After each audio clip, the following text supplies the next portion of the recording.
Напэўна, гэта самае складанае пачуць у тваім каханым яго ўласныя ноты. Не сваю, прапісаную паміж яго вачэй гаму, гатовую песню альбо мелодыю, якая так добра адпавядае вашым адносінам, а яго прыватныя гукі, датычныя толькі яго.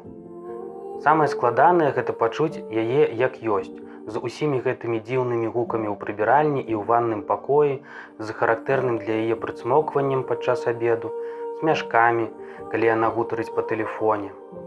Зразумець, пачуць і палюбіць гэта.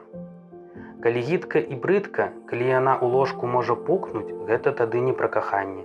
Бо я дакладна ведаю, што калі яна не будзе пукаць у сне альбо пасопваць, як маленькае медведзяня, я не змагу кахаць шчыра на ўвесь аб'ём свайго сэрца. Усё пачалося з доўгіх шпацыраў і размоў з кавай ды музыкай. Паўсюль, дзе мы былі, быў гук нашых словаў на фоне лаунджа, эмбіента, альбо я выбіраў штосьці са свайго ўласнага спісу ў тэлефоне. Акіян Эльзы пасаваў нашаму агульнаму настрою. Мы доўга маўчалі, калі чулі обіймі, альбо я доўга маўчаў, калі чуў першыя гукі Коко Шанель.